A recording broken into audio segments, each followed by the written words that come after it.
All righty. Back in this thing. All right. So everybody, we're live. Hey, hey. How you guys doing today? All right, let's do it. Let's do it. Well, you All know right. how it always starts. So, Barry, hit All us. right. All right. So let me start this off with I ain't got my hat on today, which is odd. But either which way, I am Thomas Berry. I'm subbing in as the lead chef for my brother Lee Vaughn, who is traveling in the east side of the world. And I guess I'll start my rant off today by just this. It's amazing to me to see young children murdered at the hands of gunfire and the response to that murder in two different planes. Inside of DC or inside of Maryland, when Donald Trump talked about those children in Maryland, he said that those guys were born to be killers. That's what he said. He said they were born to be killers. But when we look and we see what happened inside of Minneapolis to the children who were shot at school during mass, we all shed a tear. Now, I don't want people to lose their humanity. Hear me out. The humanity piece is when children die or people die in general, we should care. That's the humanity piece. The inhumane piece is seeing young people commit murder and you start blaming them and saying that they are naturally born that way, as if it's their disposition. This is that race baiting conversation. And I want to say this to those people who are black MAGAs. You are a disgrace. You are a disgrace because how many times can you fix your face to act as if what he is saying is somehow true? You know, Jimmy the Greek once got fired by CBS Sports because he said the black athlete was bred to be fastest based off of what happened on the plantation. And CBS in the 80s, they understood right away that that was race talk, that that was race bait, and they fired him. They didn't give him a second to breathe. He tried to apologize, and they were done. Donald Trump is the president of the United States. He failed one time as president, and he attacked the Capitol on January 6th. He got a second chance. Not only did he get a second chance, he got a second chance with more followers, more black followers, by the way. At what point do we collectively say to each other that this is a damn shame and enough is enough? When we see babies murdered, we should be doing something about it. We shouldn't care about the NRA, the CIA, or AARP. At some point, we got to say that there's an issue. We shouldn't say that we're going to figure out a way to take guns away from transsexuals, as being a transsexual is the only way that you can be a mass shooter. When we've seen plenty of heterosexual mass shooters, and the fact of the matter is, they do need more mental health screenings for people who are buying guns. When I see a 21-year-old inside of Indianapolis, a young black girl who's responsible for those shootings inside of Chicago over the weekend, how she was responsible was because the guns that she purchased in Indianapolis, she sold to the shooters in Chicago over Labor Day weekend. That right there tells me once again, we need better screening. We need more onus on gun owners to be responsible for the weapons of mass destruction that they can purchase and sell illegally to other people. We need those people to be more responsible. We don't need more, shall I say, Gestapo type language. If you see what happened in DC with them seizing the city, the conversation of Chicago, the conversation of other black led cities, then you understand that this is a bigot in the White House.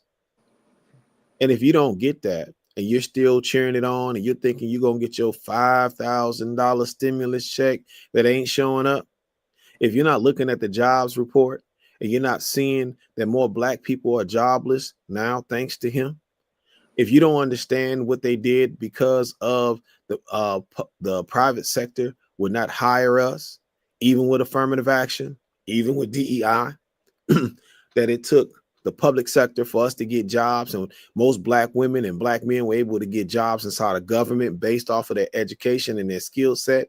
If you can't understand the reason why those folks were saying that those jobs are a waste, there's nothing I can tell you. Nothing. There's nothing. You want to burn a cross too. You want to go get the noose too. And we got to be honest about it. We got to stop saying that this is about intellectual differences. No, it's not. This is about an innate desire from some of us to want to assimilate into white supremacy. It reminds me of Clayton Bixby from the Dave Chappelle skit, The Blind Racist. Remember, he divorced his wife for being a nigga lover too. For being a nigga lover, sucking up all the white man there. It was hilarious. Somewhat. Well, I mean, there's some truth to it. And we seen a lot Yeah. of Clayton Yeah. Bixby. He said he named it after the dude, Daryl Davis. There's a guy who's a black dude in the Klan. It's from that dude. Who's still alive. Who's a black Klansman. Well, Daryl and whomever else, there's a lot more out here. And I just feel like at this moment, especially what we had here, and I know people probably thought I was going to go in another way because of the shootings here. But I want to tell you, being gunned down in the ghetto is nothing new.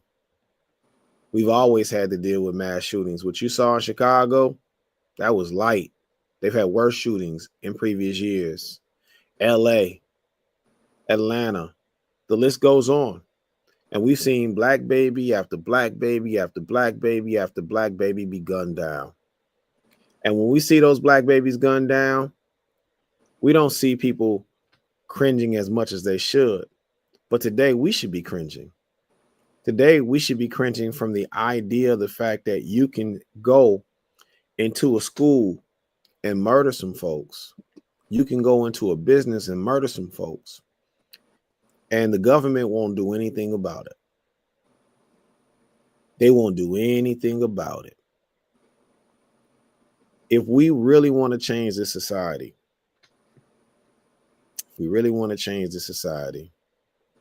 it's about time that we step up and we understand that it comes from us black folks. We have to grab the moral compass back and we have to become that. We have to stop this debate amongst each other. Why we act like we're so immoral and white folks are moral. I want to remind you all, the day before that shooting, there was another shooting outside of another school here in Minneapolis. 6 people were shot and 1 was murdered. You didn't see that, did you, on the news? No, it didn't happen inside of the school. It happened outside of the school, and there was 2 white people who were arrested for helping the shooter get away. Mm-hmm. Yeah. Now, think about that. Same side of town. The difference is that in the Southwest Corridor, that's where the power lies inside of Minneapolis. That's where all the money lies. That's who decide who's going to be mayor of the city of Minneapolis. They dictate the power. That was the shooting where the mass was. Now, where the 6 people were shot and the 1 man was murdered, that was in my own neck of the woods. It's right there in the heart of the South Side. You know where the black folks stay, the Latino people stay, the Somali stay. Oh man, they don't care about them folks. That's why it wasn't news. That's why it wasn't a lot of tears dropped on their behalf. J.D. Vance won't show up to that funeral.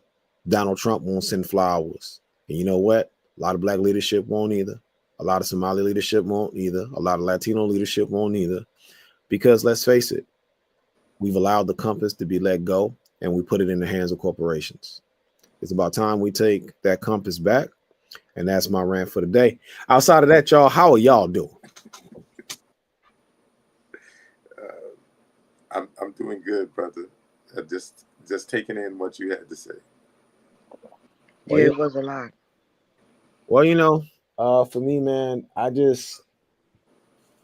feel a way about seeing children murdered, being in a classroom myself. Rashi, I know you work in the classroom currently. Dang. They upgraded my door to this year for the guns. Did you hear what I said? They upgraded my door, and they talking about when the new school come in, they gonna make the windows bulletproof. So I don't know what to.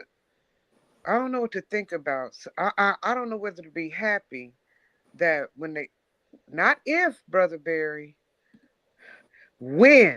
when they, this is the statistical rundown for shootings per capita population. Because Right. when you do they're not shooting up Buckner, Kansas. Buckner, you understand? But Mm, Kansas City got just enough powder keg in it, gunpowder in the racial mix to where, so many, what? Minneapolis, just enough. Las Vegas, Brother Rodney, just enough, right? And so now I'm worried that the economic growth and political and racial gains have to almost equal this fight back. What's the fight back? They raise the prices in your community. They do weird tax shit on your house and make the property tax go up so you lose your property to the city, knowing that you ain't did nothing to your house, but all of a sudden your $3,000 property tax is now $5,000, and they can't take. They just said, well, the neighborhood has changed, but they can't tell you.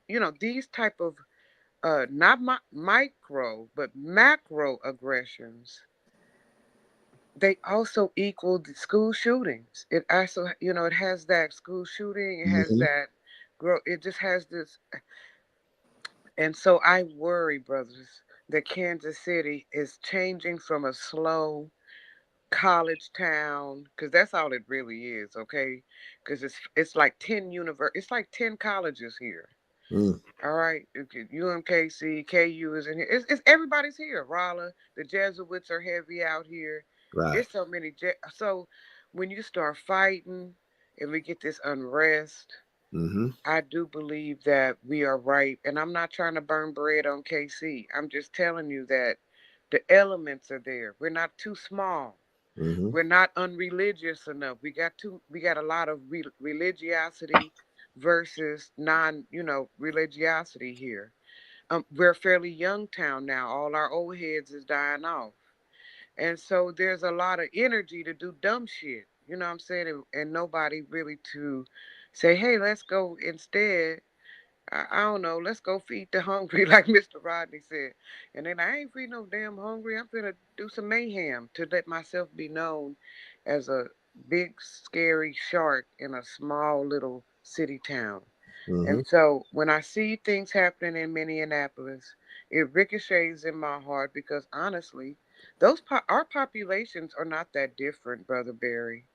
That Midwest band corridor Mm. received so many of us who were just honestly trying to get to Canada, a lot of us, and just settled on these small metropolises like Chicago, Kansas City, St. Louis, Minneapolis. Right. Now, Brother Rodney, you have a different aesthetic out there because these are your go westers, these are your go westers, and this is the later, so. And then what I was reading up on there is you got a major population of 1970s, 1980s type, investments in Las Vegas. So it's just more progressive. The people ain't been sitting there since the 1800s per se, all right? And so they're ready to make Las Vegas something different. But that money, all that money and all them hoes running around like that, it brings a certain, it brings a desperation. So while I feel like Brother Barry and I are dealing with old time racist kind of stuff, you, Brother Rodney, are dealing with just crazed capitalism versus trying to properly homestead a place. The people who come out there and shoot up Vegas, they not racist. They like crazy or something. They just come in to run mayhem in where the money is running around all crazy. Where the money They see it resides. as they see it as like Gotham City, and they going to go. It's not old town. Hey, this is my pawpaw's land, and I want to be able to live here without looking at you. It's Ooh, wee, this is circus. It's a circus to us, not to you, Brother Rodney. Las Vegas is home to you, but to us, they show us shiny lights and half-clad women and fast streets and quick business, and it looks on the outside like Gotham City. So let's come and have fun, like it's Atlantic City, or like it's L.A., Mm. like it's L.A., like it's Hollywood. It's Hollywood light. And so when they run through Las Vegas, they trying to be Butch Cassidy, they trying to be pow pow. Yeah, look at me. But when they hear with us, when they shoot up our schools, I feel like they trying to say, literally, get these people back off of our land. Mm. Get redistricting, realize that we need these people put somewhere else, put recapacitize the side. What you say is the south side, Brother Barry, for you? Yeah. It's the east side for us in Kansas City. Everybody with money is west in Kansas City or north, and everybody broke is on the east and in the south. Mm. And so I don't know how it works in Las Vegas, but that it's clearly redistrict. It's clear. It ain't no game. It's many books written about it. You can look at the property tax. You can look. So it is not the same fight, and I worry when we start talking about school shootings. We're not even talking about the same social dynamic, the psychological strain that's trying to be put on the population. One is trying to reclaim his pawpaw's land. One is just trying to get their name known where a big city would know it's enough people where they know their name is going to be made. I worry about small town Kansas City because this is the kind of place, y'all, where you can get your name known, but you can also hurt people that nobody really talks about and cares about. All Mm. right. So Kansas City is trying to fight its way to be somewhere. Getting that World Cup Mm-hmm. thing we got, that was like us literally being reborn. Mm. I'm not playing with you. They done swept the goddamn streets. The hobos got to get out. The grocery store lights is brighter.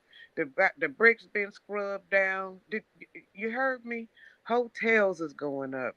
Paved cultural pathways are being built. Like Kansas City didn't decided. Oh shit. You understand? We can do this here, right? Right.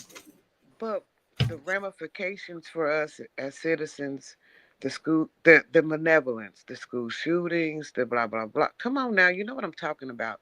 The grocery store shootings, the school shootings, the property tax, the the preying upon the people who are already going to be there when all the smoke and mirrors go away. That is what my heart is worried about. And Brother Barry, those shootings are a part of that reality. And I don't know if we're ready to sacrifice our children that way. And I definitely know we're not paying attention to our fellow man enough to know when that sentiment is building within the population of people. We know they out there. We see them at Walmart every day, but we can't say nothing to them. We can't stop them. And I'm gonna tell you, and I'm gonna finish here, because I talk to white people will come when they think you safe. They'll come and try to talk to me.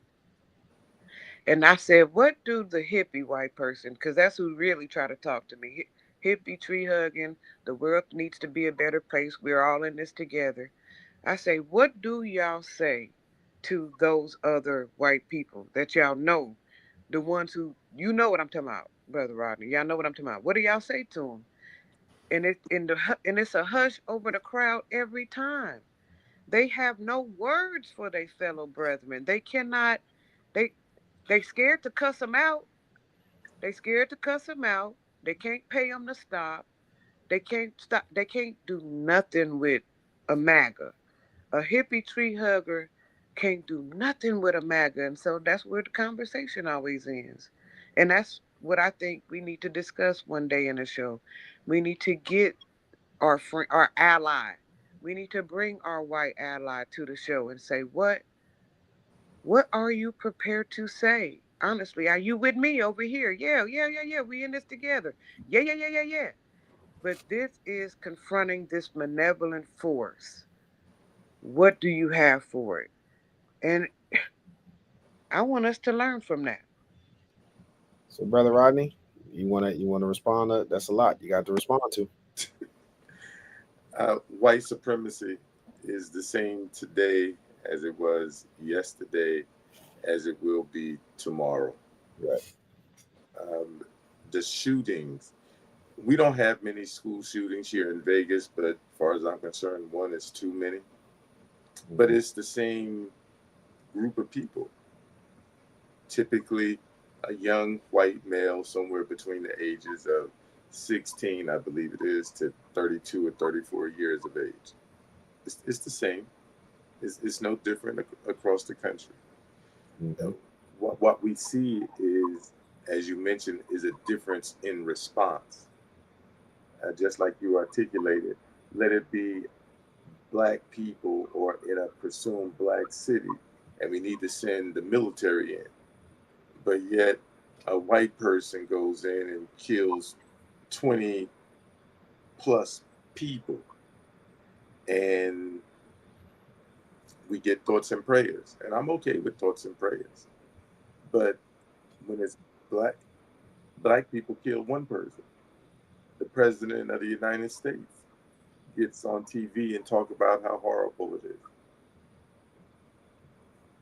But they kill white people, kill a bunch of people in school, our children, our most valuable resource, and we get thoughts and prayers. So there's a guy that comes to the gathering. Uh, we call him the professor. He's actually from New York.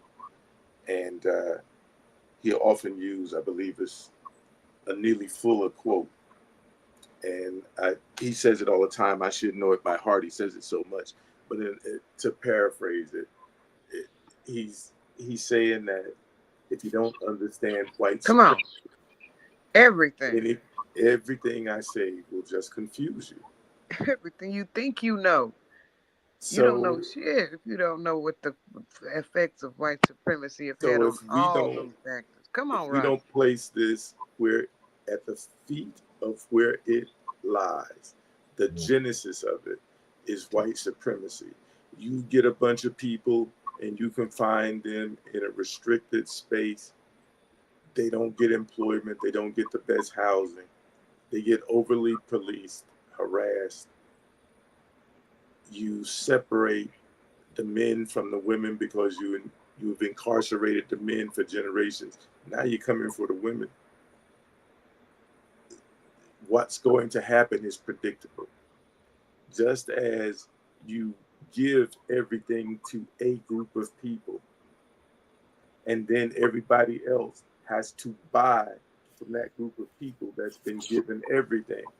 And then when those people who had to buy everything from those people who were given everything start to come up from their labor, their hard work, their brain trust, then those people feel threatened because they didn't earn it, right? Isn't that what the reverse of DEI is? Mhm. What is it? Didn't earn something. Didn't So earn. Yep. Yeah.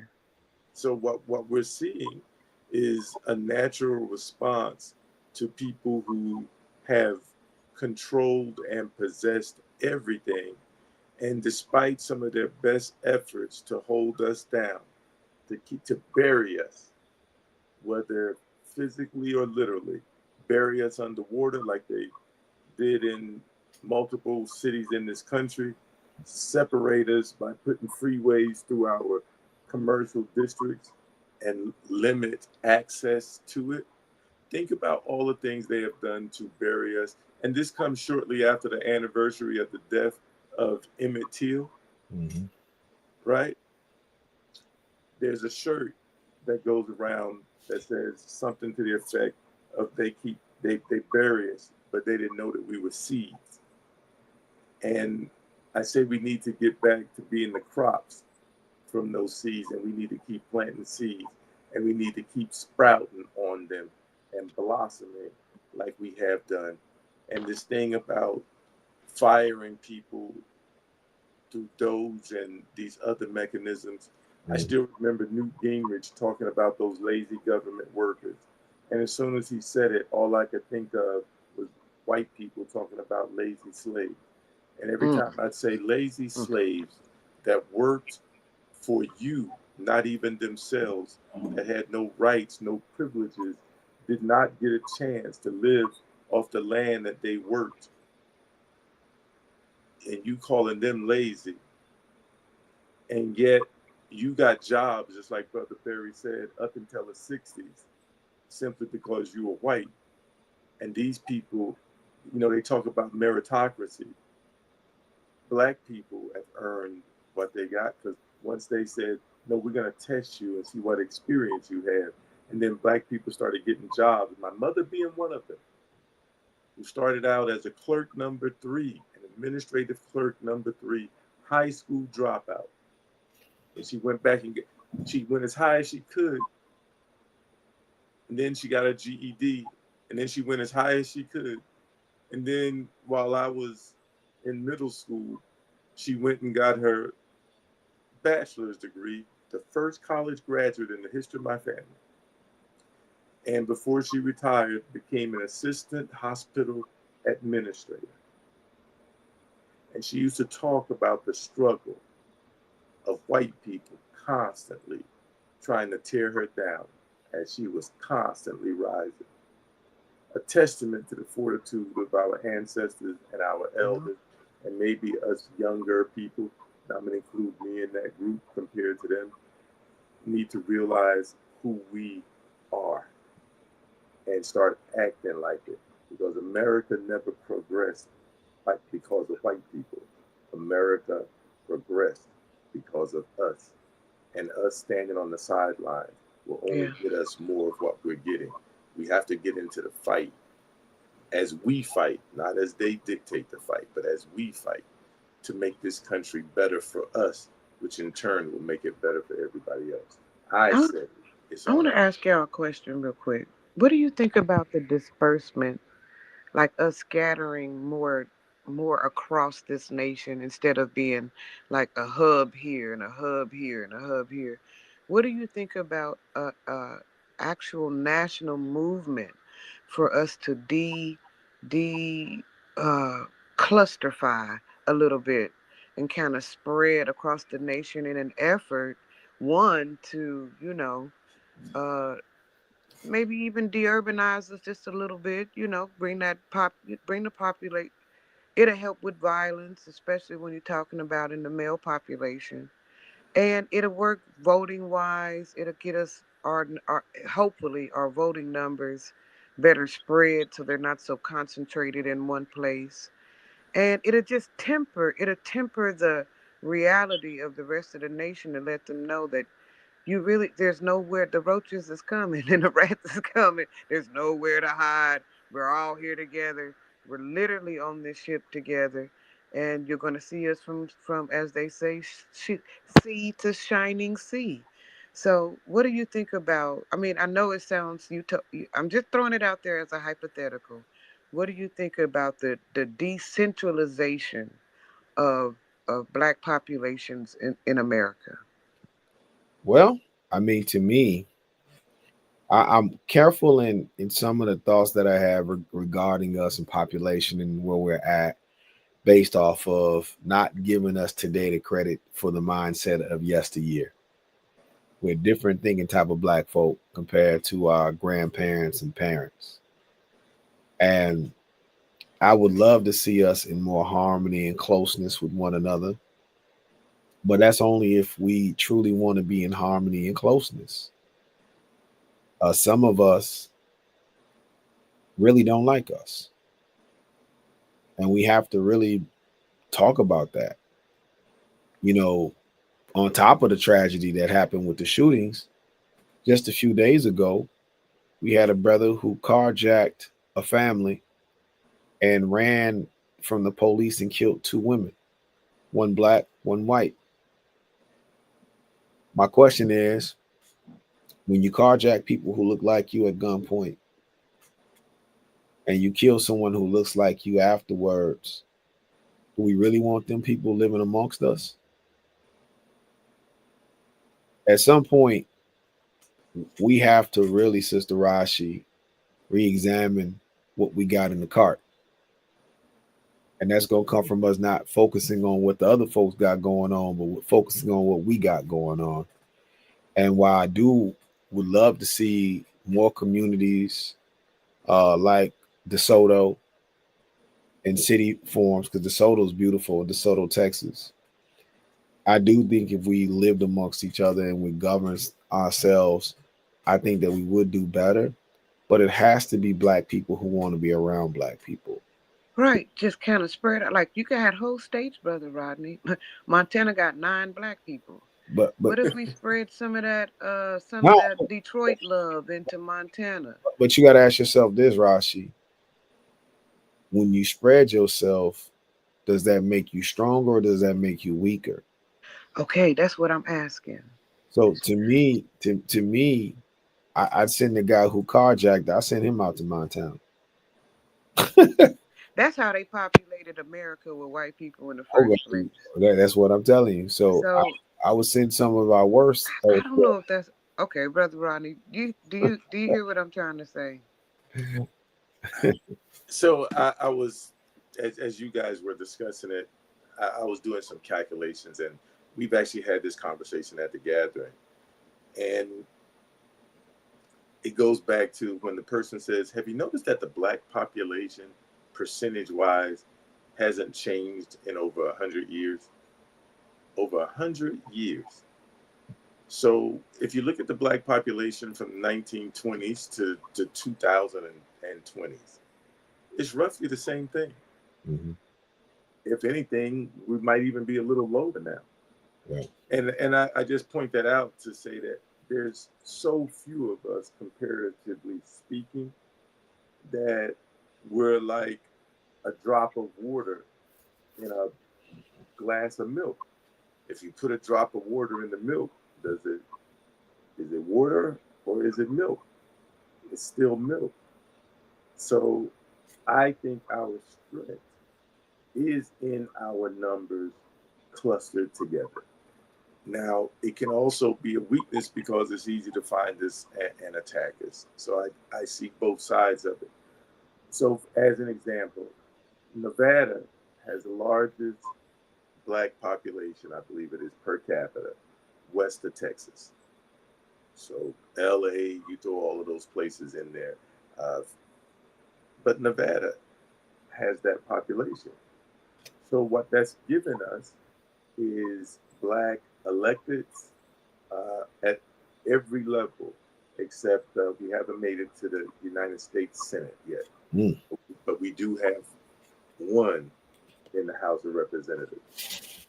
So I believe that that is our power, that's our strength, and we should maximize it. Even when I ran for Congress, one of my goals was to go to the Midwest, to go to the Northeast, talk to those people who are nearing retirement, and showing them what a great place Las Vegas could be for them so that they could come here and bring some of that old school knowledge and can do attitude to Las Vegas and build up Las Vegas that's building up Nevada. I was only asking because there's about to be an influx of people here in Kansas City, and some of them are not going to leave. With every with every major event in the city, people come and they just fall in love and they don't leave. And I'm just was like, what if I did move to Lottawanna, the dispersal of black people in Kansas City into these outer skirts so that we could, have more effect on voting and stuff like that. Like when you get 100 more people in small town, blah, blah, blah, they have to start listening to black people on a city council level. And just Well, listening to a person on the city council level might be enough to sway not Jimbo, but maybe Jimbo Jr. will start to listen on some things that are help for a better tomorrow. And little Trey, Jimbo Jr., he will be prepared for my granddaughter to do some real, change. I know it's utopian, brothers. Please don't get frustrated with me, but I'm trying to see tomorrow in a way that makes a difference, and I'm just looking really hard out here. All right. Well, So now, Rashi, what you have here in Las Vegas is you have a test case of exactly what you're saying, of black people spreading themselves out. The largest concentration of black people in the state of Nevada is in North Las Vegas. That's the largest concentration of black people. Now, so that then the next one might be the historic West Side, but that's diminishing quickly. And as we see the population of Latino Hispanics grow, we see their political power growing along with them. As we see the Asian population growing, we're seeing their political power growing with them. But what we're not seeing is the black population growing. So because we are just that little bit of pepper amongst a whole lot of salt, it's the salt that dominates the taste.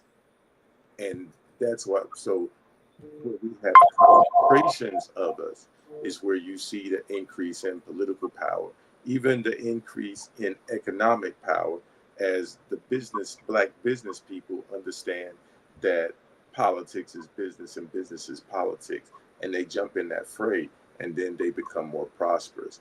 The issue, I don't think spreading out will do it for us. Even unifying physically will only take us so far.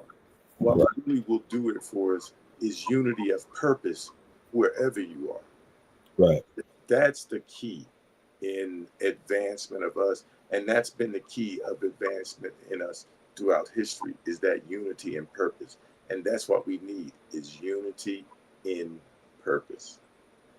And I want to say, part of what's going on in Texas and other parts of the country where we are spread out is still the rigging of voting districts, the gerrymandering. And so we can move out, but they'll just, you get the right governor and the right congressional state body, or legislative body, and they'll just legislate us right out of it. yeah, And, it's happening right here. so to me, I just feel like, those are the things that we have to be mindful of. I no longer look at the utopia piece from us having to spread ourselves out. It's about us having to work together and have a game plan. And I'll say it again because we talked about this. Where we fail as a people on every phase, I don't care if it's from child rearing to friendships to romantic relationships to even getting jobs these days. What's the goal? What's the plan? You have a child. What is the plan for your child? You're in a relationship. What's the plan for the relationship? You in a friendship. What's the goal of the friendship? You in a business. What's the goal of your business? You join an organization. What's the plan? And it doesn't have to be your individual plan. No one beats the system by themselves. We got to get out of this Michael Jeffrey Jordan type of ideology that we have, that you're going to somehow walk the air by yourself and beat the system. That's not going to happen. But we do need a He collective. didn't do it either. His mama beat the system. Well, but the idea is we're being sold on the individual. We're always sold on the individual, what I can do versus what we can do. And when you start thinking about what we can do, you're not thinking about shrinking your numbers. You're thinking about expanding your numbers. As Rodney Yeah, was saying, birth yeah, rate going low. If you see them complaining about their rates going low, they're saying yeah, amongst our community, sex is at an all-time low. yeah. We're not having that dialogue. And I'm gonna tell you what's funny about that. At the same time, they're telling us that reproduction is at an all-time low for them. What I'm starting to believe is AI generated Facebook, Instagram, and Snapchat videos about HIV inside of Atlanta, HIV inside of Houston, and other heavily black populated areas. They're talking about rashes. They're talking about all of this other stuff. And I'm like, typically the CDC puts out stuff for things like that. Why am I seeing this from Jim Bob and Tamisha? They shut that part of the CDC down. No, sister.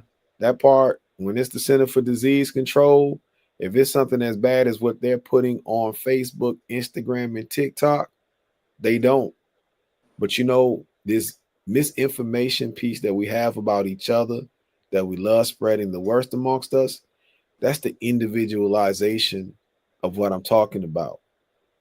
That's that part where, yeah, you might as well go move to Montana because everybody else is dirty and you clean. Who else is clean? Because we ain't hearing them numbers from white folks. It's hard to have this society where everybody's sleeping with everybody, but black folks the only one catching AIDS. Where's the white folks video of that?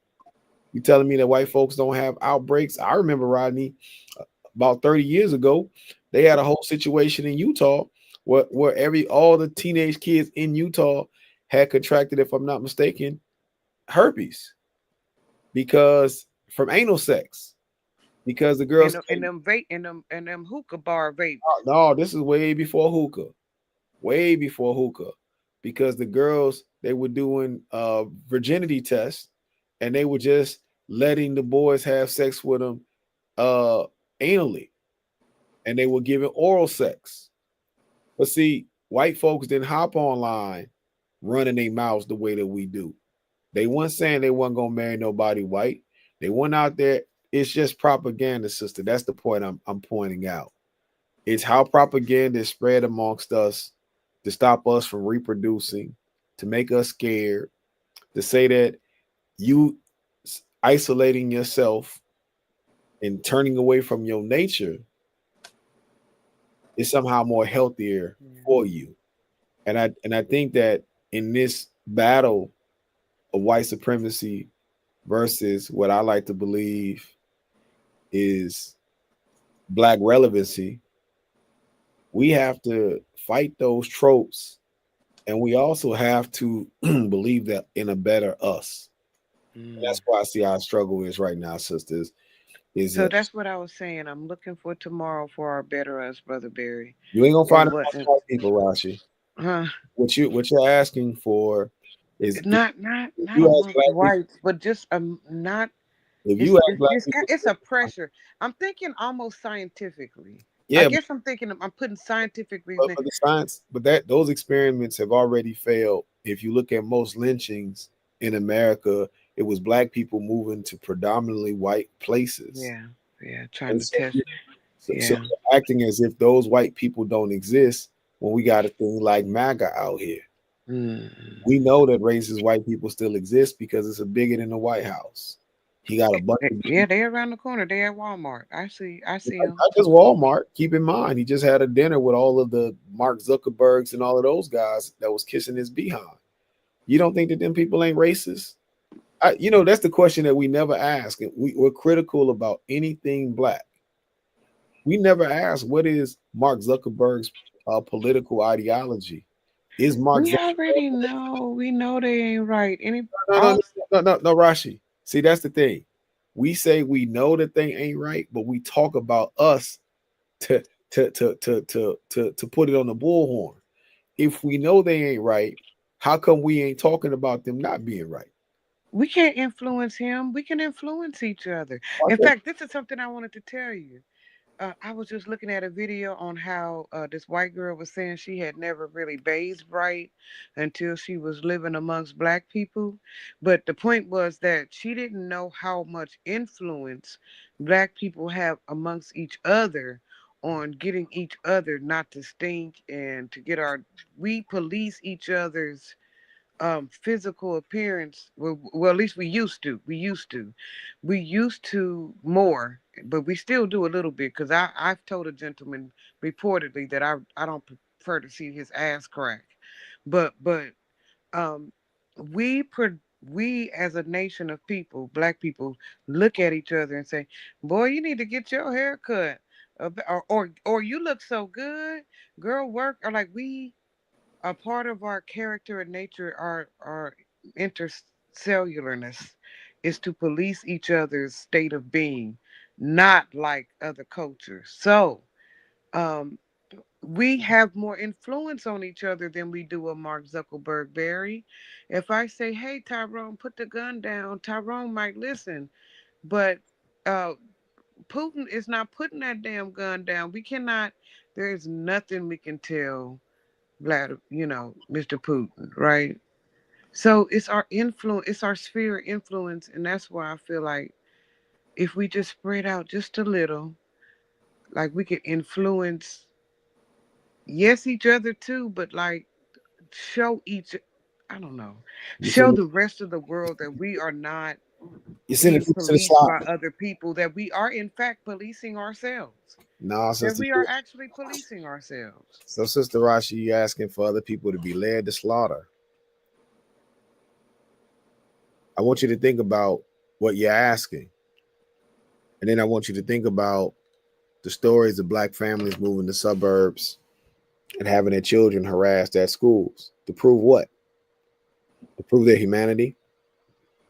Think about what Brother Rodney was talking about, his mother's story as she climbed, working in white spaces and them trying to hold her back. We should be beyond the idea of proving to them. We don't have anything to prove to them or any other group of people. What we need to do is we need to figure out how we can relate and have better conversations and relationships with one another, because we misconstrued Dr. King's words of only love could conquer hate. And we believe that that love should be from the European or other people. And really, that love should come from us directly. And so we struggle with that. And Rodney, if you're talking in the chat today, I got to be able to figure out this whole thing out. I do want to ask you guys one quick question before we continue to go, because we started off 18 minutes late. I'm going to ask if we can stick around till 12:18 my time, or whatever will be your time, to give that people the 2 hour time, if you guys are cool with that. Because if we start late, I believe that you should give people the time.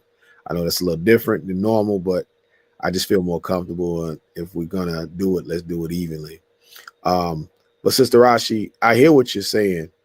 I just think that what I've seen living in, probably I might be in the whitest of the whitest spots out of everybody that does the show.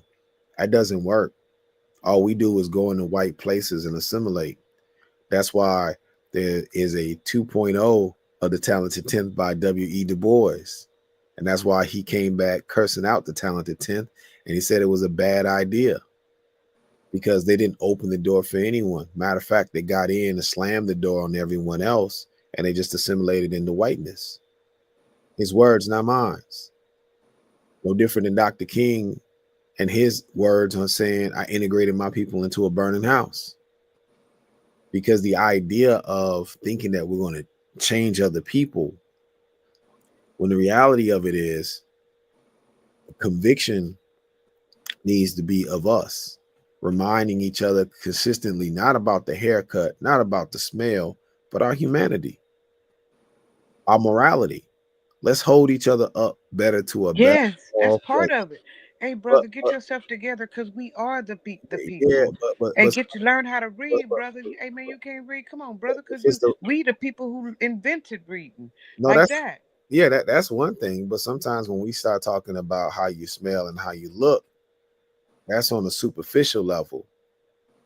Like the superficial, because we do hold each other to a superficial level too. Like if you can't spend money with the white man, you ain't spending money at all. That's a side effect to some of these things that we do too.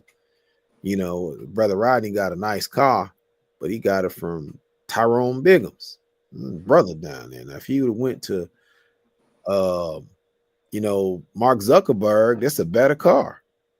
Like, we think the white man's ice is colder too. That is a part of our culture too. Used to be in our community, the gig was how not to spend your money. Get a skill set. Oh, Rodney can fix my car. I take it over to Brother Rodney. Rodney, come show me how to fix my car. We ain't gonna go to Pep Boys. Now today, oh, you go to Pep Boys, that's the way to do it. Why am I gonna let Rodney what? Please. So I just think there's some things there with that. But let's pivot. Let's talk about the Epstein files. Hey, Brother Barry, can I Yeah. insert one thing before we go to Epstein? Yeah. Yes. The food that you've been able to distribute in Minnesota has touched people's lives in multiple cities and multiple counties. Yes. The food that we've distributed in Las Vegas has gone in multiple cities and even in another county here. The reason why I'm bringing this up is in homage a little bit to my mom, but also I want to talk about the person who opened the door for us to get the food, because she is a throwback to the strength of Black people, because she too did not have much of an education until she went back to school and got that education, and went from a box kicker, a very laborious job, and she's not a very big woman. And as she continued to go to school, she continued to rise through the ranks of her corporation to the point where she got to be a decision maker. And one of her first decisions after getting the lay of the land and the feel for her position and the reach that she had was to go back to the community, which was me, to share that she had resources, and if I could be a conduit to get those resources to our people. And I wanted to make sure that that part of it got out, because from that, our people have gotten what they have never gotten, and they have gotten more of what used to be a measly handout. And other people have gotten it too, because that's the way it is with us. When we get, other people get. And that has always been our strength, and it's still our strength today. And now that program is being looked at to go nationally, with us at the helm of it, at least for now. But with us at the helm of it, would not have happened had she not gotten in that position. She is what the boys, I believe, was expecting to happen with the talented 10th. And so for me, she is a modern day example of what can happen. We simply do it. My mother, I remember her talking about all the Black people she made sure got jobs. She told them how to do this and how to do that, things that nobody else had told them. When she saw that there was people trying to be unfair in the chain of the hiring, she made sure that it was fair. Now, she didn't make sure that a Black person got the job. I don't remember her doing that. But what I do remember her doing was making sure that they knew what was required to get the job. They knew the process to get the job, and that when the paperwork went through, that it was handled fairly. Because a lot of Black people got jobs, and then once they got jobs, she was the Jenga before people started talking about mentors. But that's how our people have always been with one another. So we still have the ability to do that. And as we move up into these places, instead of being the one that says, I got here, and in order for me to stay here, I need to do nothing for my people. As a matter of fact, I need to be harder on my people. No, I think we need to go back to what our contact has done, and reached out to our people and share in the position that she gained, so that we could all come up. That's our strength too. That has been the strength that helped us get through.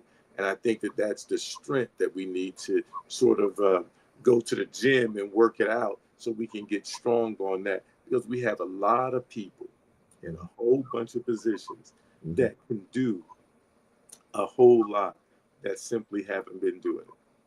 They refuse to. And speaking of refusal and what could do, let's get to the Epstein files. As we see that the DOJ released over 30,000 documents, and from what I'm hearing, it's only a tenth of the documents that are there. I did see that they are saying that there are some powered, high powered political campaign contributors. As a matter of fact, one of the contributors to Speaker Mike Johnson is listed in the 33,000 documents that's been released. And we also saw that the Epstein victims are saying now, Sister Rashi, Brother Rodney, that if the government doesn't move fast enough, they are going to release their own list of Epstein clients. What do you guys think about that? And uh politically, what should be the ramifications? And Sister Rob, I just want you to know I'm not on the list, Brother Barry. Because I know you know I'm a reformed hoe, but I never got all the way up there. I never got affiliated properly so I could get invited. But no, but okay, let me stop being facetious. Okay, look, which one of us didn't know that there was a bunch of perverts out there in Hollywood? Come on now. well, this ain't Hollywood. Epstein is Epstein, Weinstein, uh, uh, look, Clive Davis, Quincy Jones. I know, don't get upset. I know you hate when I include us. I'm telling you the truth. Quincy Jones. What's that dude? Levine, something Levine. Uh, it's a bunch of them. They not playing. They run it. They invented the entity of fame, so they run the annuals of fame. So if you want some of the heat of fame, or you want some of the flame of fame, you're fin to do something strange for a little piece of change. And so look, we mad at people for doing it, but we have not invented another way to be famous except for to go through the people who created the annuals of fame. This phone in our hand is the closest we gonna get, Brother Barry. Like we doing the best we can to be relevant without having to go through the old school channels of what it means to be someone.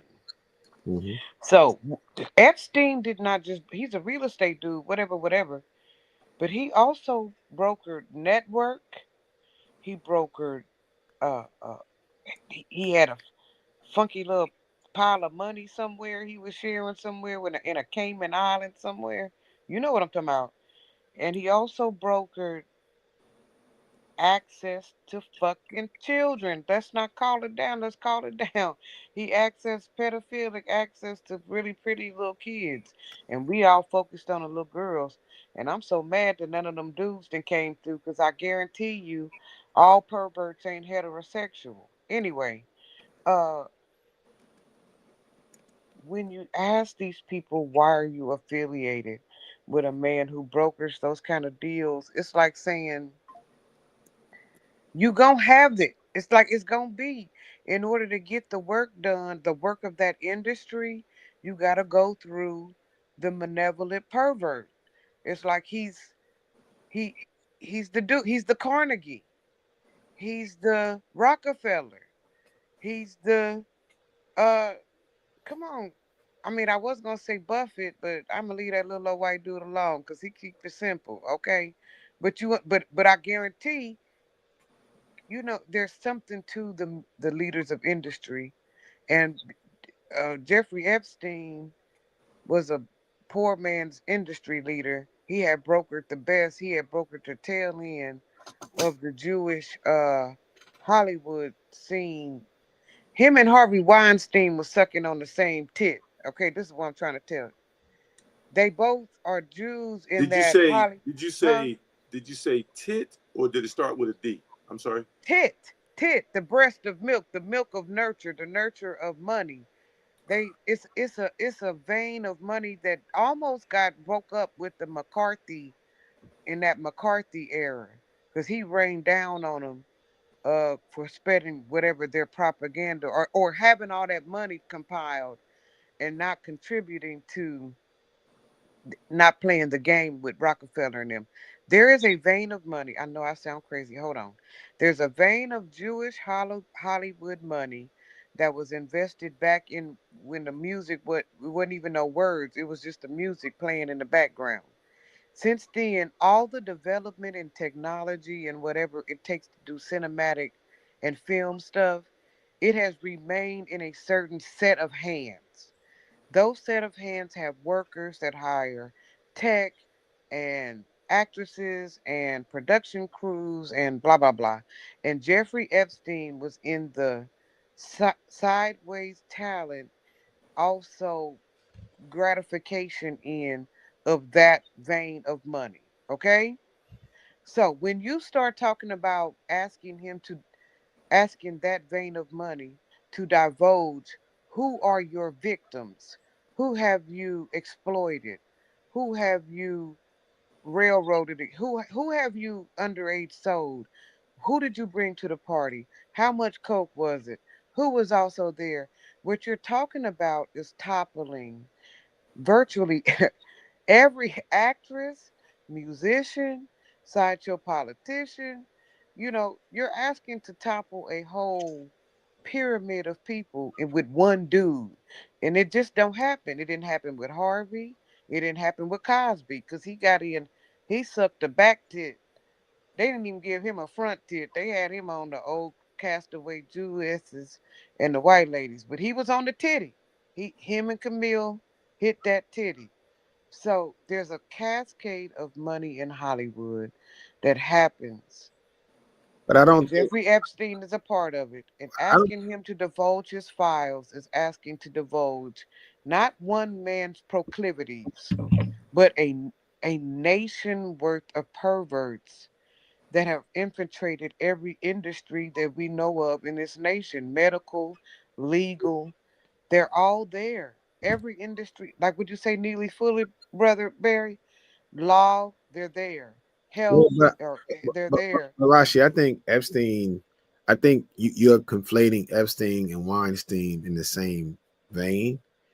It is the same vein. It's the No, same titty. no, because Epstein is a part of the Mossad, and I think that that's where people should start with the Mossad. Are you familiar with the Mossad is? It's a secret Israeli agency, right? But what did they do? What don't they do, brother? No, because it's a difference. It's a difference when you start talking about Hollywood to the Mossad. That's trailer trash. They don't care about the entertainment. That's for you to care about. The people that Epstein was entertaining were powerful people. The Hollywood people was just smoking screen. That's just smoking mirrors. That's smoking mirrors. That's how you get the victims to come along. But the people that they're worried about, if this was about Hollywood, Trump would have released those files with the quickness. This is about people who have power. This is about bankers.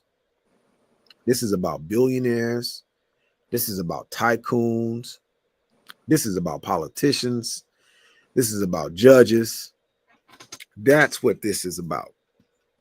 I would never conflate his death because if it was similar, Bill Cosby would have meant the same faith while he was locked up, but he didn't. This is about power.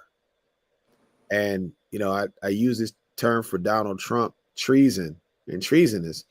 But my thoughts on Epstein is, A, why do we have Israeli Mossads running operations in the United States? That's the first thing. And why is that okay? That's the first thing. Because he's here as a form of espionage. And if he's a spy and he's spying on American politicians and American corporate folks, that means that the Israelis got them in their pocket, which means that that's why we look away for a lot of what they're doing in Gaza and other places, right? The second issue that I have with this whole piece, and shout out to Jasmine Crockett, when she pointed out the only reason why we got this far with the documents being released is because one of the few caucuses that had predominantly African Americans in it were the ones who called for this to happen faster than Mike Johnson can call recess for the session. That's how they were able to use the subpoena power. And they've been turned away, by the way. They've been granted, and they're supposed to have more, but the DOJ is dragging their feet. The other piece that I do want to speak to, because Rodney brought it up in the chat, he asked about the organ harvesting. I think that's part of it too. I think that's why you see a lot of missing women and young, healthy folks. I know they're using their mental health as a way, but I think it is about organ harvesting. And not only do I think it's about organ harvesting, I also think it's about cryptocurrency. And I keep on speaking to crypto because when crypto first came out, it was known as black web money. And why do you need black web money? Well, typically to hide things that you're doing that's illegal. And as crypto is rising, notice how more black bodies are coming up missing. Talking about it in Virginia. I talked about it inside of Ohio. We have a lot of people out here in the northwest suburbs where I'm at and where the food is being distributed at, Roddy, in Brooklyn Park, Brooklyn Center, Champlin, Maple Grove, and other places where black bodies are coming up missing. We better wake up. We better wake up. This Epstein situation to me, when you have a president who is saying that it's war for anybody who's Republican that wants to talk about it, we have to ask, why would he be declaring war on those people unless he has something to hide? With that, Brother Rodney, what do you think about it? I think that it's interesting that the strongest argument that seems to have taken hold amongst all of the malfeasance of this administration and this president happens to be what it is, something over sex. And in this case, underage pedophilia. Mm-hmm. And every time I hear it, I think about Pizzagate. Mm-hmm. And I think about how a person was so whitewashed that they went into a pizza parlor with an AR to rescue children from the basement that did not exist. At the pizza parlor? At the pizza parlor. Mm-hmm. Couldn't find the basement because there was no basement. Mm-hmm. And so what that should have done is said, wait a minute, we were lied to. Mm-hmm. And if we were lied to about this, what else have we been lied to about? Mm-hmm. And that should have been where we saw that whole construct of this liberal pedophilia thing. It should have fallen. Mm-hmm. It should have been over, but it wasn't, and it isn't. And when you look at the number of Republicans, operatives in high positions who have been arrested for pedophilia in these child sexual stings on the internet, that should have busted that bubble, but it didn't.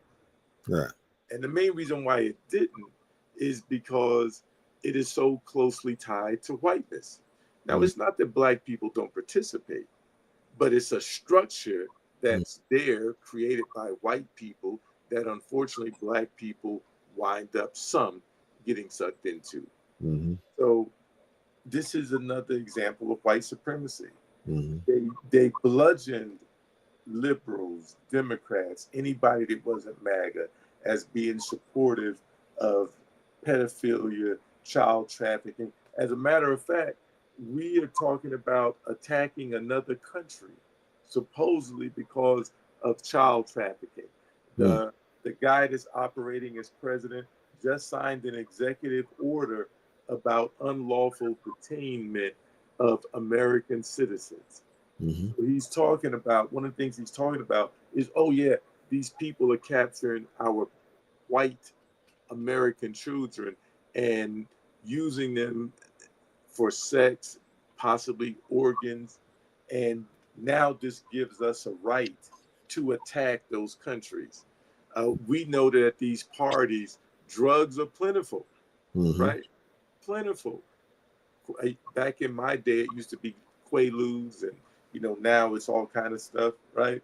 But he just went and sent American warships to attack and murder 11 people that he's bragging about, and his maggots of the MAGA party are bragging about. And is talking about doing more, and now is sending ships in the Caribbean. Well, guess who's in the Caribbean? A bunch of black people. Mm-hmm. They don't know they're black. They think they're just Caribbean or Jamaican or whatever. But in the eyes of white people, they're just black. And he's attacking them. There is a war on us in every aspect. And what's going on with Epstein, we know that if that had been Obama, he would have never been president if he said he liked to grab women in the cookies.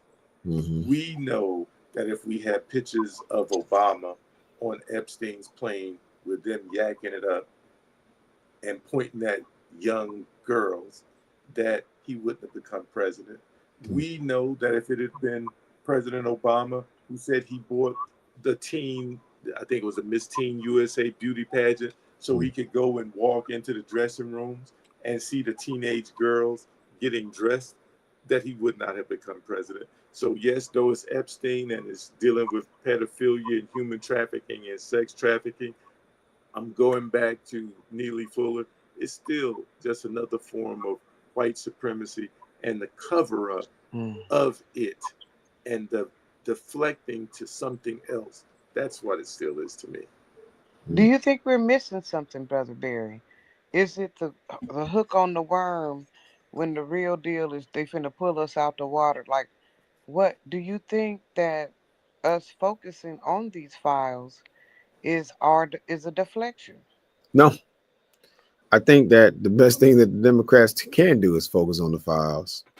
And I think that they should expand the conversation outside of just pedophilia to also the financial aspect of it.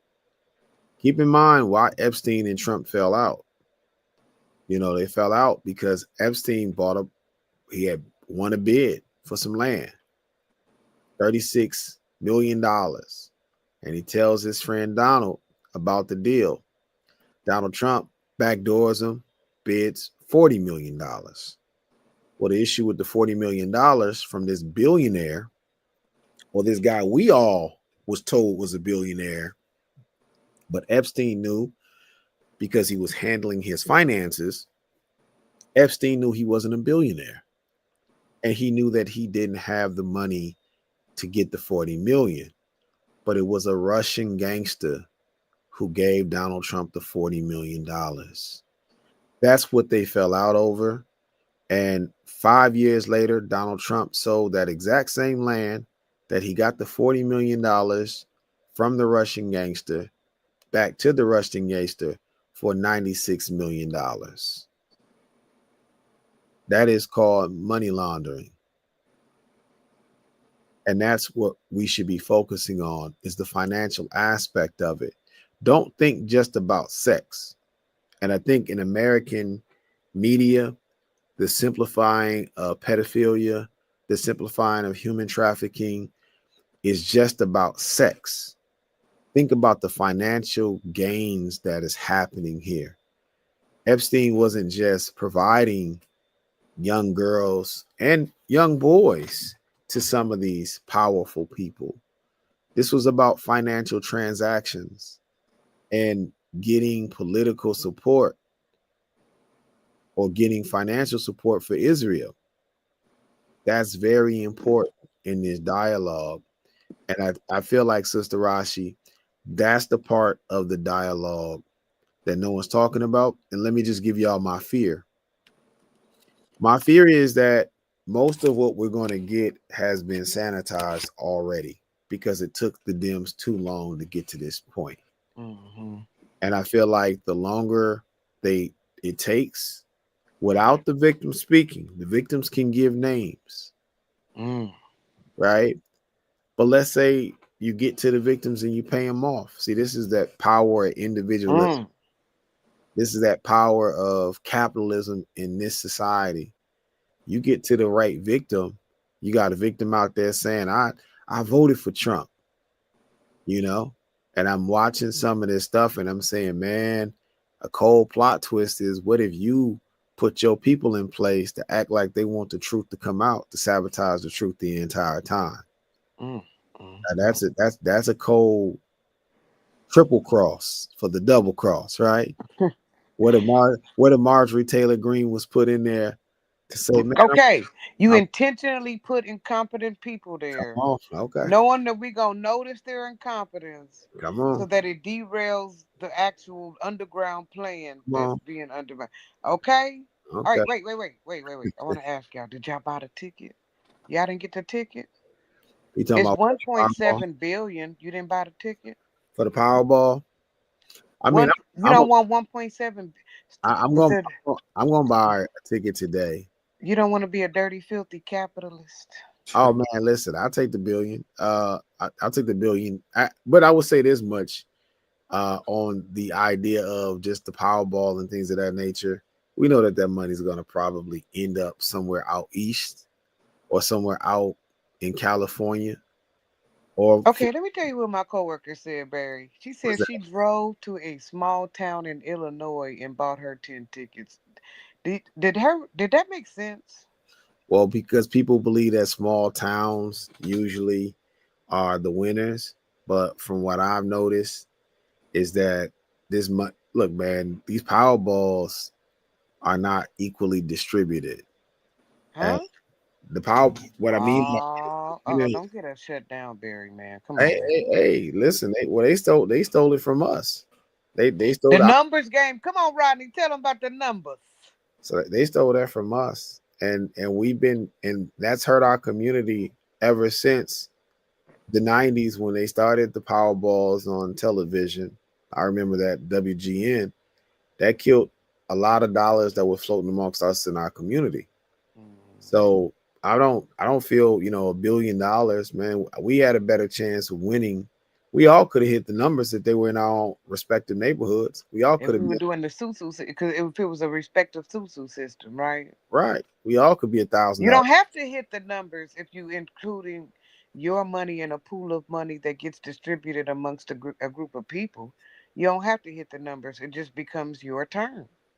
Yeah, but the numbers were good for us in our community. Let's keep that in mind because when they refused to give us loans for businesses, it was the number man who was loaning money.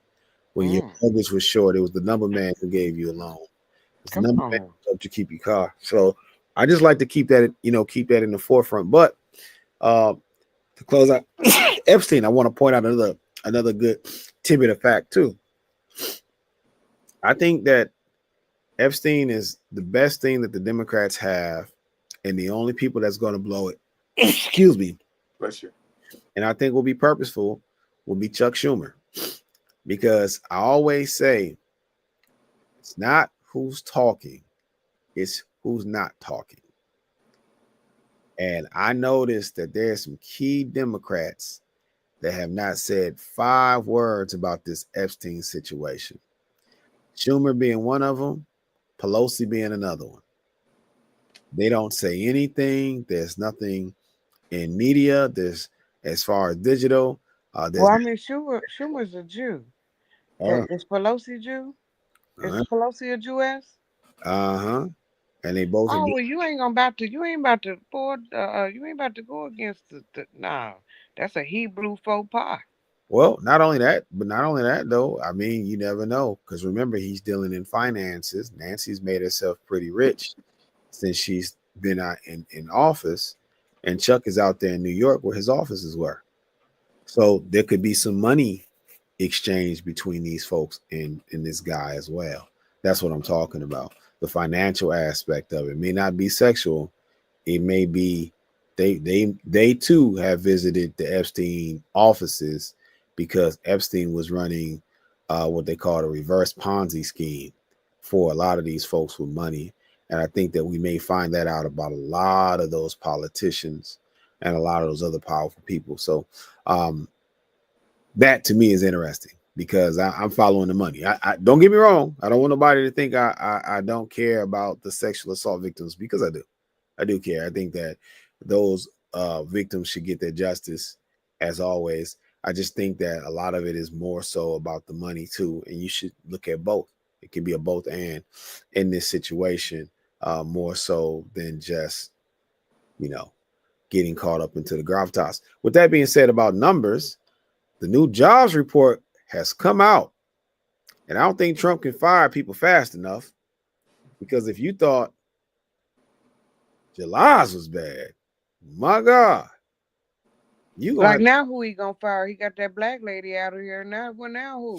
man, he He got gonna have to fire the dude who typed it into the computer now. He gonna have to fire the dude who made the computer.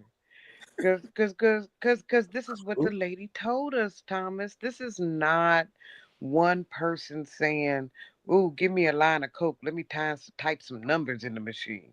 right. This is a consortium of social science statisticians Mm-hmm. who go to the government mandated places with the tops of industries who have the numbers, and they ask them for the honest recollection of who they hired and who they have the potential to hire over the next 30, 60, blah, blah, blah. They don't even do it per week. They do it per 60, 90 days.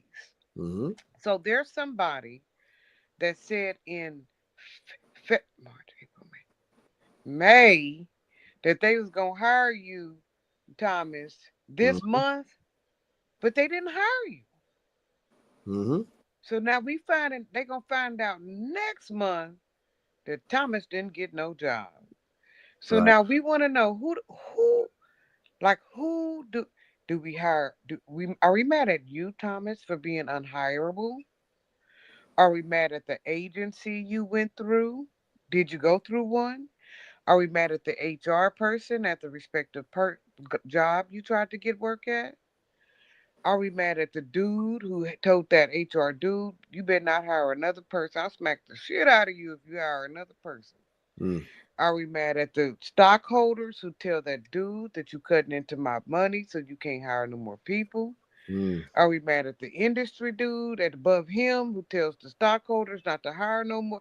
Who is we who are we mad at, Thomas? Because the numbers ain't right for what America said they trying to do. Them ain't even the numbers that AmeriCorps covered.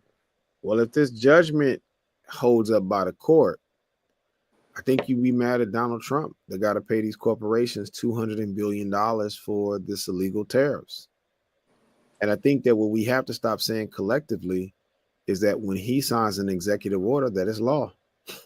A lot of this is just illegal. And this is what this is. The tariffs are illegal. And the tariffs is the reason why the jobs are down to 27,000 inside of July. His tariffs, his lack of business information, and this is why the Epstein situation is important. I want people to really think about what I'm saying here. If Epstein is telling you that the Russians were fronting this guy money, that he really wasn't a billionaire, and he really does not have good business sense, you give him the entire United States economy to play with. And that falls on Mike Johnson, who is the Speaker of the House, who declared some of the most weirdest things possible to let Trump have his way. Mike Johnson is culpable for what's happening at this moment. Even Mitch McConnell, who's trying to slide his way on out the door and saying he's upset about the tariffs and he's upset about some of these dictators and all of this other stuff. But hold on, Mitch. Citizen United, remember your baby? Oh, yeah. That helped Donald Trump get his way in to where he's at right now. There's so many culpable people when we look at this jobs report and the tanking of the American economy. John McCain talked about pork barrel spending, and I said this before, and I'll bring it up again. I think that the biggest pork barrel of it wasn't pork barrel spending, it's just pigs eating, is what these elected officials have been able to do with the financial industry and make money for themselves while not pushing the American economy forward. That's what we're going to look at when this is all over. We're going to have to look at a president who's made $3 billion, him and his family, in bribes right in front of us, pay to play right in front of us. We talk about R. Kelly. We talk about Bill Cosby. We talk about the things that you have to go and be nosy about, Rodney. We got to talk about the gossip. This man is in front of us saying, man, you give me $5 million if you can stick around. Yeah, we'll give you a green card. Yeah, give me $100 million and I won't go to war with you if I feel like you're doing something wrong. He's taking it to our universities right in front of us. He's not hiding it. Now, these crazy Americans, we love to gossip. We got to go find, we got to put our tunnel vision on, Rodney. And we got to do what TMZ say we need to look at. This jobs report. Yeah, Rashi, that man that said he was hiring you, he can't hire you, but you know who can hire you? Donald Trump Jr. can with $3 billion in excess cash that they did not have in November of last year, that they have now in September of this year, all because he's taking over the White House, all because he has a Congress who has refused, and I'm talking about the Republicans, who have refused to do their job. But you know what they want? What They do want their robber baron days back. But they can't figure out, in my opinion, which industry they want to take over. There's only one that's not available. Buffett ain't letting go of them railroads. You'll have to pry them railroads out of his cold little midget dead hands. But everybody else is open. You can do what you want with Big Pharma. You can do what you want with healthcare right now.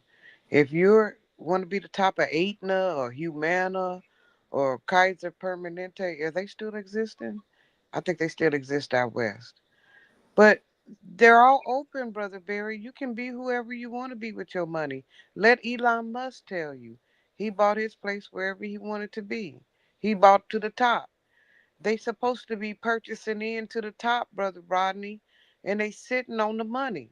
He said, I'm going to take the regulations away. I'm going to do all this other bullshit. I'm going to make sure that you don't have to get in trouble for nothing. Buy back in.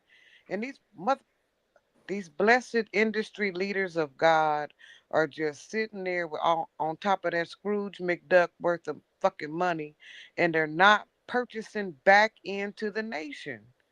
That's what he said. He said, buy America back. Make America. And I hate this. I know what I sound like. Please, I'm not with, I swear to God, I'm not with them. But I understood the agenda. The agendas is I'm gonna take the penny strings off. I'm gonna release the beast. I'm gonna let it all out. You can come and get you some. You gotta buy back in. Buy back in. But why they not buying back in, Brother Rodney? They know what they supposed to do. The only person who didn't pull their money out was Warren. Everybody else start playing fast and loose with the money and let foreign dollars like Elon Musk come in. Why they not? Who? It's at least Walmart. Are they the only ones who still holding on?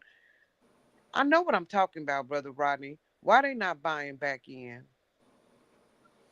So I think that under the system of fascism, it's about power, it's about control. And one of the things that is controlling is resources, and money is a resource. Business is a resource, which is why there's such an integral link between government and business in a fascist system, because you take over the systems, and by taking over the systems, that give you more control, and then you diminish everyone in it, and then you pick the ones that you want to give a little to, so that they will be thankful and beholden to you. And then you blame it on the other people, so that you keep those who are really being manipulated and used at each other's throats. That's just how fascism works. I mean, what we see in Russia, there's many people who say Putin is the richest man in the world because he's used the same concept. Uh, Raw capitalism is not beneficial to society because raw capitalism is predator prey, and you have to destroy all of the prey. You have Hmm. to control all of the prey. This, yeah, you're right. This is about control, but it's about concentrating that control into a much smaller group of, in this case, a lot of already wealthy people who believe that they are the ones who deserve it and no one else deserves it. Therefore, that gives them the right to control it. And DJT feels that because of his genetics, his Hmm. DNA, Hmm. in other words, his Aryan white supremacy, Hmm. that he is supposed to lord over others because he is superior. Hmm. And You know, I us never thought less about that. superior people need He him is to German. lord over them. Trump is German. If you look at the speech that he gave in Thomas's state in Minnesota, Oh my he God. talks about the blood and his Aryan blood. And he talks about how Minnesotans who are associated with Nordic countries, how they have good genetics. That's also where, once again, he introduced the concept of racehorse theory, which is all about genetics. He is a geneticist. He in the in the vein of people who believe that because they were superior, then other people need to be held down, need to be controlled, and in some cases need to be destroyed. In other words, they were there as if they were all mules to be used by the rider, and the rider is rich white males typically. Hmm. So that's what we're seeing in this conflation of capitalism, government is a So they another can form know of he's an fascism idiot, and control. but he's a neo-Nazi vein of idiocy. So it's okay. Well, Well, he propagates their ideology, yeah. and so he's the front man. Now, if you let the front man get too far out front and get too powerful and get too much control of the masses, the front man can become the dominant. But he is definitely not the alpha in this. But if we let him go too long, like any other fascist can be. And so that's why I say this is up to us. Right now, we are holding them up. It will come a point where they no longer need us to hold them up because they will have greater control. Hence why he took over DC, because basically he just did another coup, Yeah. except he did it under the guise of his executive order and to eliminate crime by, like Right. how The we law and started the order show. umbrella. That's right. Brother Barry was saying those black people who have all of this crime.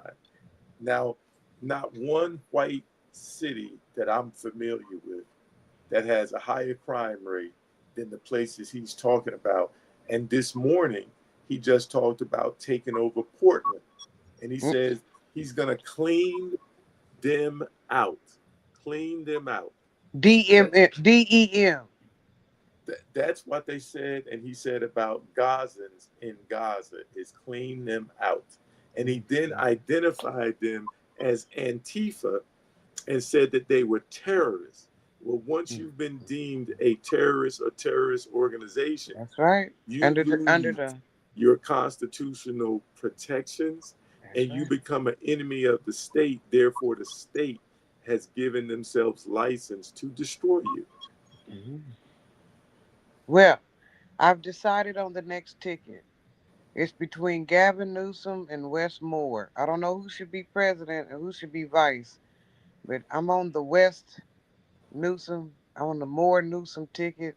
They're both fighting really hard. They're both being verbal about what they're prepared to do, not just for their city, but for the rest of the nation. We need to start looking forward. Like literally, I know we got 3 more and some to go, but we have to start looking forward about who we're going to replace. Because it's not going to act right. Like you understand that you can't run a nation with a fool. So it's going to be all fucked up in a little while. So we need to start thinking about people who have brought back their individual cities and states from what we thought was not so good status. California, while still not doing well, uh, ecologically, it is doing okay economically. And Baltimore, Maryland is gonna always do what it's gonna do. So I'm looking forward, and I'm looking at a West. I keep saying West. I'm sorry, West Moore, Gavin Newsom ticket, and I'm hoping that other people can see forward, of what we're gonna do next. Cause I can't think of one. I'm not even considering JD Vance a realistic person. Okay, as far as political power is concerned, he don't even make himself known with Donald Trump. He's almost as quiet as old girl was under Biden. So, uh, let's talk future. Who we gonna scoot him? Who's gonna be the Sandman for Donald Trump to scoot and sweep him on out?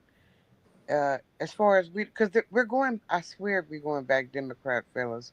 I know it. They're gonna fuck it up so bad. They're gonna fuck this up so bad, fellas, that we're going back Democrat.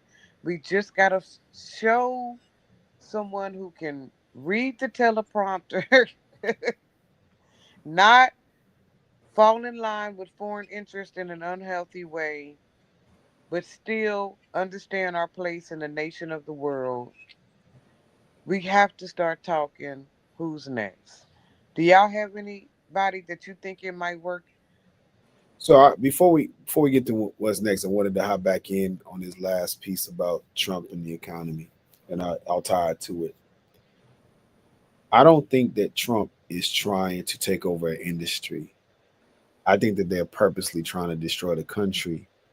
And I think what you'll find out from what Epstein knew, being a Mossad agent, that Trump is an agent for Russia. And I think that's what everybody's scared to talk about. The idea that the Russians have infiltrated America so much. And not only the Russians, but if you talk about Trump being an agent and you talk about Epstein being an agent, then you have to ask, what is the American intelligence agencies? What are they really paying attention to when two men from two foreign governments are being able to manipulate politics or manipulate markets here inside of the United States? What is the CIA doing? What is the FBI doing? What is up with American intelligence? That's the thing I think is scary that no one wants to touch. When we talk about next, I always say, Rashi, you got to be careful with this one.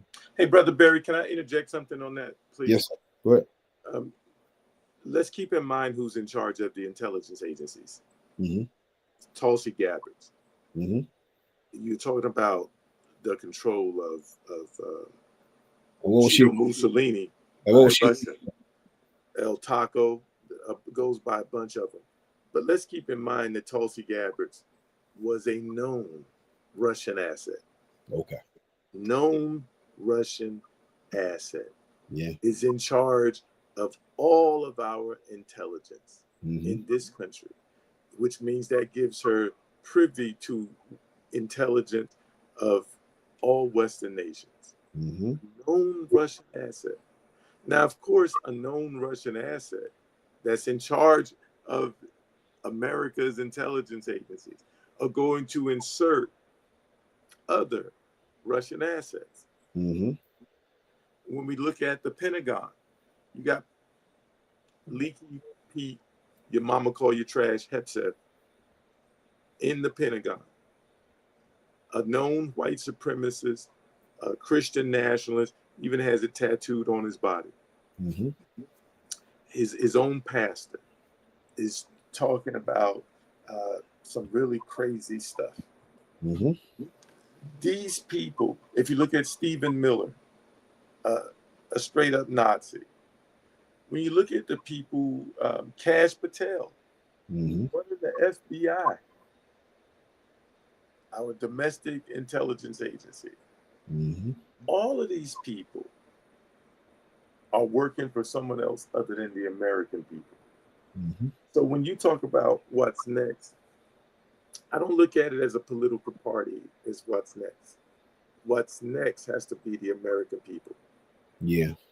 That's what has to be next. Assuming that we even get a chance to vote, because he took over Washington, D.C.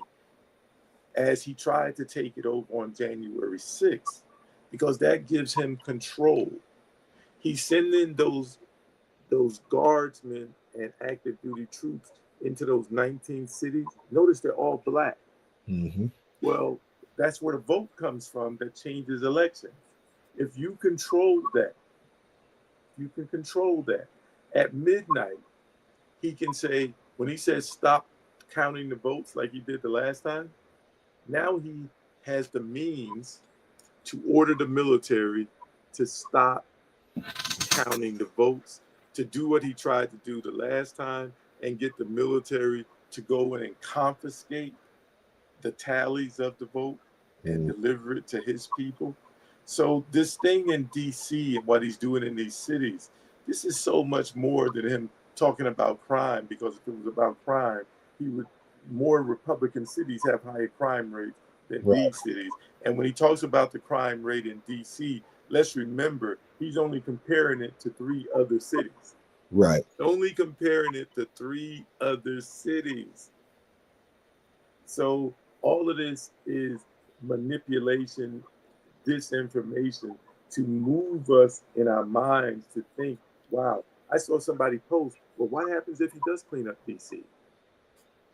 So then what's he going to do? These are just excuses for us to fall into line of his fascist takeover of the government and the voting process. So we're talking about the midterms. I hope that we have a midterms. I hope that it is free and fair elections. I hope that we have a presidential election, and I hope it's free and fair. But there's no indication from his behavior and his administration, A, that they're going to be free and fair, and B, that is if we even have elections. Yeah. And I caution people on what it looks like if it is whoever is next. And what I mean by that, Sister Rashi, is that we don't need anyone that's just going to sweep everything up under the rug. If whoever, whether it's Westmore, whether it's Gavin Newsom, Governor Pritzker out of Illinois, whomever, they're going to have to be able to pull back the cover. And if they're not willing to, because they are tearing up a lot of the structure, you're going to have to rebuild the military because of the generals he The fired. Department of War, yeah. You're going to have to rebuild the public or the private, the public sector jobs for all of the people that he let go. And some of those people may have died or maybe overstressed and not. Just refusing to come back in fear I, of it I, being I, the next regime, right? no. I'm talking about stress from having a job. You have a routine. People die losing the routine and having sadness because they don't have that money anymore. You're going to have to rebuild the Department of Education. You're going to have to rebuild the CDC. Think about the things that they're taking apart, and think about how long it's going to take the next president to rebuild it Think about the costs. and the cost. Like people talked about reparations. America is going to have to spend $40 trillion just to get in 20 well, he just got in, shoot. So we're looking at in 2028, 2029, it's going to cost $40 trillion to rebuild where we should be at today based off of his antics. Look at what he's doing to the universities. When you start killing money for scientific research, that means that other people are ahead. Technology, they're going to be further advanced than we are. This fool, Elon Musk, has put the entire country's social security database at risk. entire. Trying to run it off a meme coin. Man, they're saying that they may have to give us all, reissue us all new social security numbers. Do you all know that the military has frozen all moves, all moves in the military from one base to the next have been frozen? Wow. And I'm pointing this out to your point, is because the money that he's spending on this so-called immigration crackdown, Yeah. it used to be that when Congress allocated funds, you had to use those funds for what Congress allocated those funds for. He Right. has broken that. So he has taken money from the military to use it for the craziness. And the military is so broke right now that they cannot afford to move people. So this is impacting readiness. Our our allies know it, but even more importantly, our enemies know it. And Mhm. so people, even though people are no longer able to move, people are still retiring, Yep. and people's ETS is still coming up. So Mhm. their time of service is over, so they're getting out, but they're not backfilling those positions. The ascension rates are down, even though he says people are just running to join the military. Maybe the Marines, our smallest branch, maybe, but in the others, it's just the opposite. So I just wanted to throw that in, that when you talk about rebuilding, the cost of rebuilding a military is huge, huge. The cost, you're talking about reparations, these people who've been abused, put in concentration camps, and illegally deported, once, assuming that we get this guy out of office and his ilk, those people are going to want some type of redress for their suffering, and they're going to want it now, and they're going to deserve it. That's So another that $1 so they'll that money you were talking about, those trillions, think about all the people who are going to be hurt. I mean, that list is a very long list of what the infrastructure falling apart. All of these, there's so much businesses that are going to fail. It, hospitals shut down. rural hospitals are Yeah. shutting down right now, The right American, now. the American farming, how we get our food, like it's killed our food supply. We may have issues with our water supply. No investment into our electrical grids. I Uh, mean, Here's one: taxes. Taxes. Taxes is what fuels this country. He's saying he wants to replace taxes with tariffs. Well, the money from the tariffs is a tax, first of all. So that's just wordplay. But it's taking more money from Americans in tariffs than it did by taxes. But the taxes did go back for programs that benefited society. yeah, In this case, the tariff money is going into paying for his malfeasance, yeah, for the immigration crackdown, and giving the tax breaks to people who are already rich by the trillions. We won't be able to recoup that money. And let's talk about the taxes that we're no longer getting from the people who have been deported or who are afraid to go to work, who paid into the tax system but weren't allowed to get it back out of the yeah. tax system. So Mhm, our tax base is shrinking dramatically. mhm. So the money that is going to cost to repair what's broken, assuming we ever get to that point, it's a cost we simply won't have. Oh, you forgot a couple things. Our national intel and the risk adverse of being exposed to foreign enemies. Our spy networks gone. Bases that he's pulled soldiers from, we may never be able to reestablish in the next 20 years. Might take another 30 to 40 to be able to do that. And the American dollar. This is what's at risk. This is how you destroy an empire. And I'll tell you, after he's gone, if they kill reality TV, I wouldn't be mad. If they kill podcasting, I Well, wouldn't hey, be hey, hey, hey! You don't like baddies, mad. baddies? You don't watch the Well, baddies? hey, listen, his Wait, whole wait a minute, brother. We are a podcast. his whole framework of how he came to be is from those formats. And what those formats are going to forever be looked at as the crack Mm, in the armor. mm, And if you can't build defense against it as a country, you have to get rid of it. Look, they don't like TikTok, mm. but you can't tell me The Apprentice didn't do worse to the country based off of what Trump is doing, Yeah. based off of him learning. They use that as a case study on the American psyche. That's what reality TV is. That's what this podcasting is. Think about it. Rush Limbaugh on Shock Jock television, right? Yeah. I mean radio.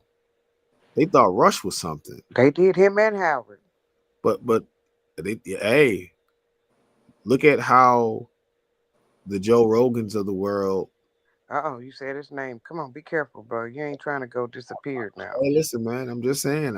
I'm just pointing out to the people the types of stuff that's going to be needed to rebuild this country. There's going to be a lot of comforts that we're getting in this chaos that we probably won't need moving forward Mm. because they're going to have to reestablish things. They've gotten rid of PBS. You talking about defunding PBS? Like the public broadcasting system. You Sesame Street. you You know you, what I'm saying? you want to corporatize everything, and it's going to have to be a long conversation of capitalism versus democracy. Mm. How much of this country do we want the democracy to run, and how much do we want the capitalism? These are real. These are real dialogues. That's going to be. Look, American people going to have to stop being lazy. You're no longer going to be able to let the politicians think for you because when this thing is done, and I'm talking 40, look, Rodney, it might take 40 trillion, it might take 50 trillion. But guess what, brother Rodney? We might go to the bank and the bank might say y'all credit rating ain't as high as it once was. It ain't. You can't get that 40 trillion. Matter of fact, we calling in your loans, your Mm. markers, and you behind 70 trillion. See, that's where the American people, that's why Sister Rashi, don't think about 2029. We are at a task of today of thinking about tomorrow, Oh shit. planning for tomorrow because of the things that he's doing. 2029 elections are not guaranteed. And that's a stressor to the American psyche because we've had the ability, the luxury of saying, oh, in 4 years from now, we can just vote them out. In 2 years from now, we can just vote them out. What happens when that luxury is removed and you got a large part of your population that's supporting the crazy because they're a part of the cult? Anytime I see that 20 or 25% that's still supporting what this fool is doing, I just say it's some sick people in the world. Well, we got 5 minutes left. And so, Sister Rashi, how you want to close it out on your one? Well, I want to let you know that I had a fantastic week, fellas. I had a field biology. My children were able to go to our local creek, collect samples, come in. I taught them how to make wet mounts. We did microscopy. I heard this word over and over again. Whoa! And that's crack to teachers. I don't know if you know. If you want to get a teacher high for real, go, oh, oh. It is serious business. I was able to reward those who did the work, and I was able to literally say, no, I'm sorry. Do you mind standing up and joining those who didn't do the work and escorted them to where the others who don't do the work go? I was able to get children who were really serious about science and reward them for the fact based on their works. And so even though it cost me $150. However, I believed in the pound. It was worth its weight in gold. It was worth its weight in whatever. What you say, Mr. Thomas? Whatever this American dollar is finally still worth, it was worth whatever its weight in that. Right. And so I will say that I had a good teaching week, fellas. I did what I said what I was gonna do. I told you I was coming for the mindsets of our youth. I wanted them to understand that there's a reality they see and don't see, and that they still have to plan for both future, past, and present. I was as kind as I could be, but I was not as available as I would like to be. So that's where I'm pushing. I'm pushing, fellas. And I mean, in the state of Kansas City, for there to be, under my regime, which is 100 children. Hey, Thomas, I have 31 children in my classroom. Hmm.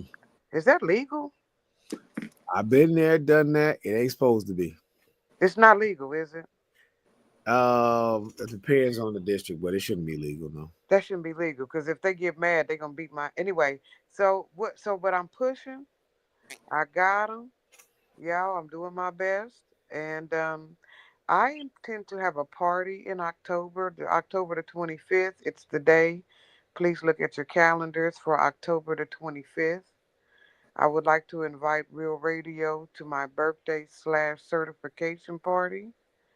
And if you can pull your sit together by October the 25th, come enjoy the beautiful fall colors of Kansas City. And hopefully you don't have to play bullet ball when you get here. But other than that, I'd like for you to see our city while they still sweeping shit out of the corners and stuff. You know what I'm saying? Trying to get ready for the World Cup. And that's where I'm at. I'm at one child at a time, as many children as I can for tomorrow's purpose. All right, Brother Rodney. So I was asked to pose this question.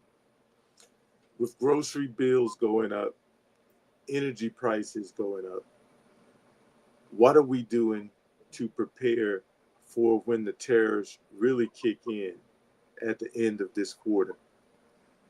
Are we prepared? Do we have a freezer? Do we have extra food? Are we growing our food? Do we have a connection to with others who are growing their food? What are we doing about energy? Do we have solar? Are we trying to get solar? So the question that I was asked to ask by others was to ask us, what are we doing to prepare? What are we doing to prepare for more job layoffs?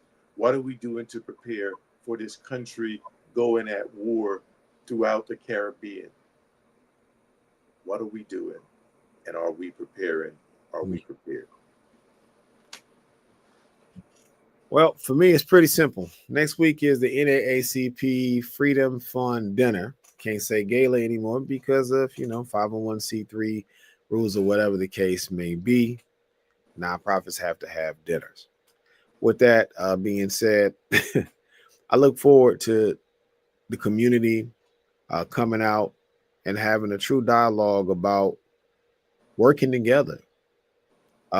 One of the things that I'll be talking about next week as the vice president is the Minneapolis spelling bee, because I believe that it's on us as a people to make sure that our children can read and recite and retain information.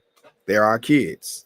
And by any means necessary, should we be focusing on making our futures better. If we are going to leave our education in the hands of people who want to oppress us, we should look for darker days ahead. That's the only way to spell it out. We have to get ourselves involved. We have to care a little bit more, and we have to really put our money where our mouth is when it comes to our youth and education. What you find out is those who read at grade level typically are not the ones who are filling up Julie Hall, and they're typically not the ones who are, going to jail. We're just going to have to figure that out. And I hope throughout this process of next week and talking and mingling with our community. I'm hoping that people are serious about our futures. That's our babies. As you heard, Rashi's happy to talk about her classroom, and I know she got 31, but she's really looking forward to making a difference, and so should we. We should all take on that fight, no matter where you at. Let's make these babies better, y'all. That's what it's about. Let's make them better. It starts with our own home. It starts with our own children, but let's make them better. With that being said, Lee Vaughn should be back next week. Interesting conversation that I'm looking forward to. Sister Rashi with him next week. Tell him how his Korean son is doing. Well, he was telling me how the Korean men treat the Korean women there. And so I can't wait for Lee to break this down because we talked about it yesterday. And whoa, crazy. But with that being said, man, y'all enjoy y'all weekend. It is fall in the Midwest. Rashi, myself, we get to watch the leaves slowly turn colors and get a little cool air here and there. Soak it in, watch some football. As I always say, love on your people. Love on your folks. Enjoy yourself and be easy. Peace. As